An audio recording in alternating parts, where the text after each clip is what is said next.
Look, I didn't plan to share any of this, but after what happened out there, someone needs to hear it.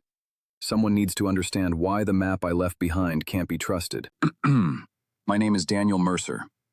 For the last 12 years, I've worked as a cartographer for the state, mapping forests, lakes, and parcels of land that most people will never see.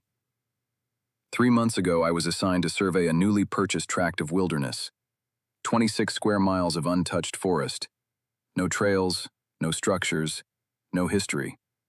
At least, that's what the paperwork said. I kept a log during the assignment. I didn't plan to share it, but after what happened, after what I saw, someone needs to hear this. Someone needs to understand why the map I left behind must never be used. This is my final entry, day 1. I arrived at the site just after sunrise. The forest was quiet, too quiet for early spring.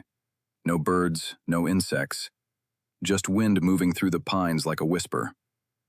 My job was simple: walk the perimeter, mark coordinates, update the digital map.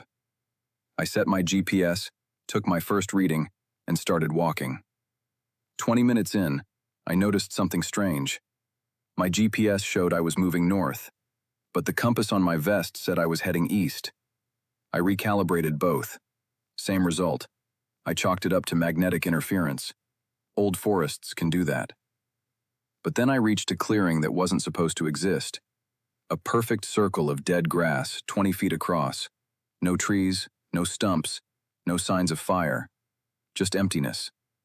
I marked it on the map, but when I zoomed out, the clearing wasn't there. The map showed uninterrupted forest. I saved the data again. Still nothing. I should have turned back then. Day 2. I returned to the clearing the next morning. Except, it wasn't a clearing anymore. A cabin stood there. Old, weathered, boards warped from decades of rain. I checked my GPS. Same coordinates as yesterday. Same spot. But the cabin wasn't on any map, digital or historical. I circled it. No footprints, no path, no signs of recent activity. The door was slightly open. Inside, the air was cold, colder than outside. A single table sat in the center of the room. On it, a map. My map.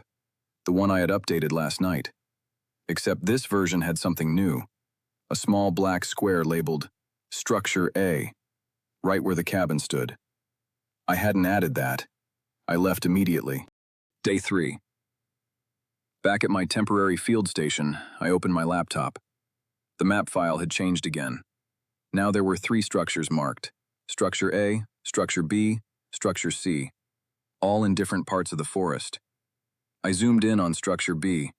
A note appeared. Survey incomplete. I hadn't written that. I checked the metadata. The file had been modified at 3:17 a.m. while I was asleep. I printed the map and compared it to yesterday's version. The forest boundaries were shifting, subtle changes but real, like the land was rearranging itself. I decided to visit Structure B. Day 4. Structure B was supposed to be near a creek, but when I arrived, the creek was gone.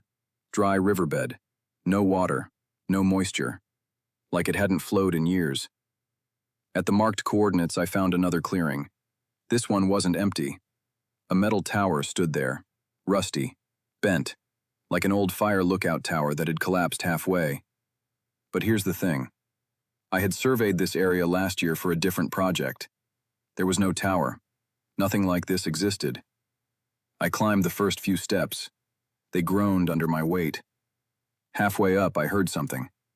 A voice. Faint. Like someone whispering through a radio. I froze. The whisper wasn't coming from below. It was coming from the top of the tower. I climbed down and left. Day 5. When I returned to camp, the printed map had changed again. The tower was now labeled Observation Point 1, Active. Active.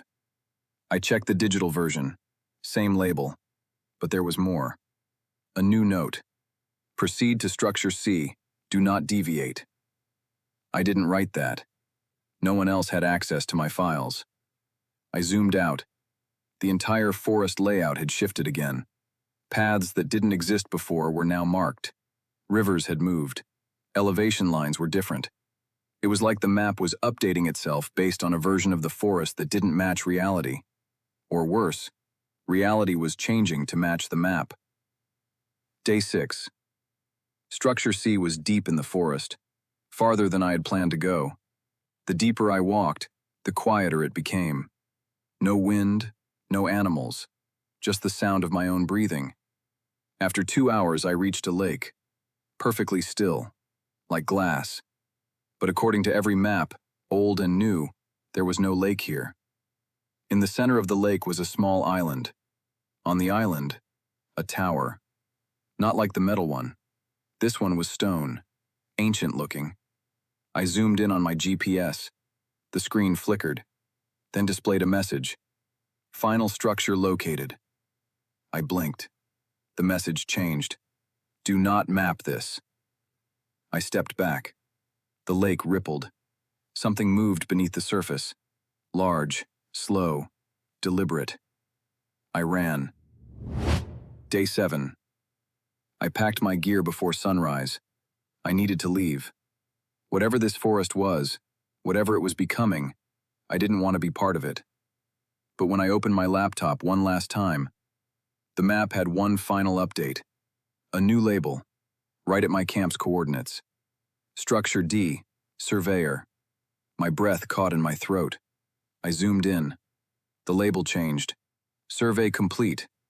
Then again, integration successful. I slammed the laptop shut. The forest around me shifted.